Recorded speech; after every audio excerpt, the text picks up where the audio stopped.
backswing. Donc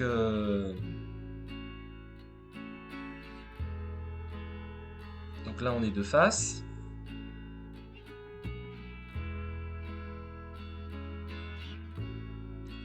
Voilà, de profil.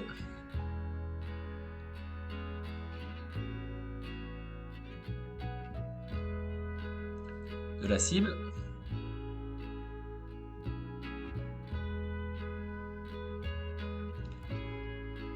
De derrière.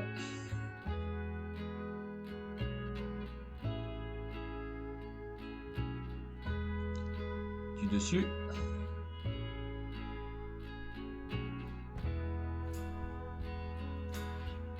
Et du dessous.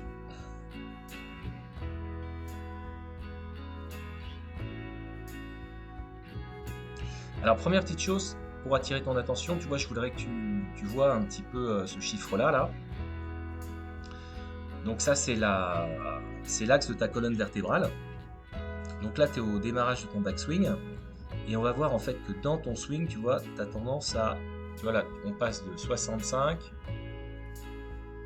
à 71, 71, 71, voilà, 71. Voilà.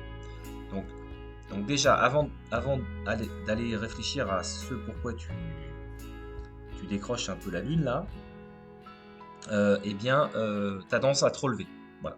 Donc, essaye de... alors, je vais te montrer un champion, lui, comment il gère un petit peu sa colonne vertébrale.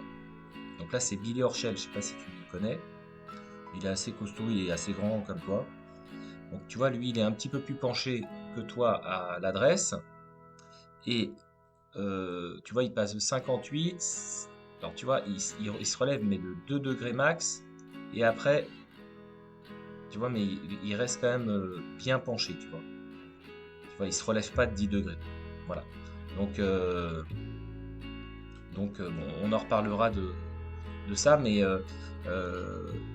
ça, c'est la première chose, c'est que tu te relèves.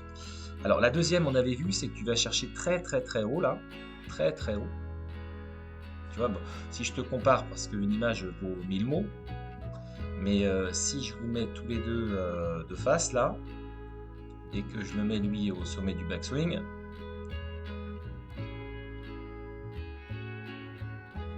alors, tu vois, alors même s'il est certainement un peu plus petit que toi, mais tu vois, toi, tu vas décrocher quand même très très très très haut. Hein. Donc, voilà. Voilà cette image. Ok. Bon, par contre, ce que j'aime bien dans ton swing, c'est que tu fais la boucle dans le bon sens. C'est-à-dire que toi, tu pars à l'extérieur, là, et tu reviens à l'intérieur. Voilà.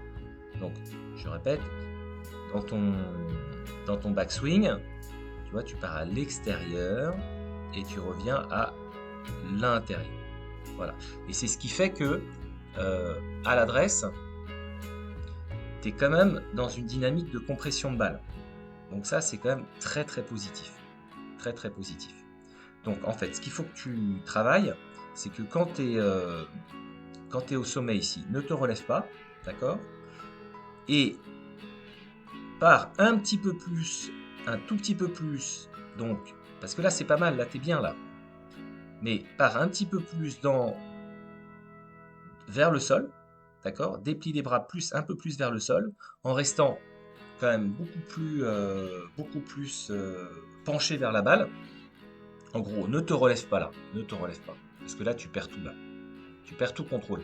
En fait, quand tu es là-haut, là, on se dit, mais comment il va réussir à taper la balle? Tu vois? Il faut absolument que tu travailles une attitude plus comme celle-là. Regarde.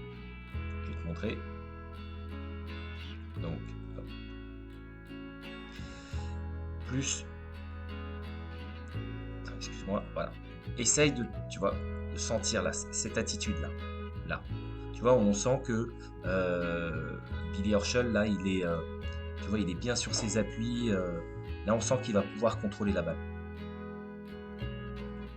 Toi, là-haut, là, oh là là là là, ça, je sais pas, mais Là, ça devient presque un miracle, tu vois, de bien toucher la balle. Donc, il faut que tu sois plus sur tes appuis. Voilà, mais sinon, ton chemin de club est bon. Ton chemin de club est bon. Or, le chemin de club, c'est la bête noire de tous les golfeurs. Tu vois, toi, tu es inside, out, tu es intérieur, extérieur. Donc c'est bien, tu vois, c'est bien. Même Billy, tu vois, lui, il est un peu outside in. Bon, je pense que parce que là, il fait un fade, tu vois. C'est un joueur de fade, de toute manière. Mais en tout cas, voilà, c'est cette image-là qu'il faut travailler. Quitte à ce que tu travailles des demi-swings, tu vois. Je sais que ça va être dur, mais il va falloir que tu changes quelque chose dans la cause du mouvement pour pouvoir changer ça. Sinon, tu reviendras toujours comme ça. Voilà, voilà. Bon, en tout cas, bon travail. Moi, je suis à votre disposition. Et puis, à très bientôt. Salut, au revoir Cédric.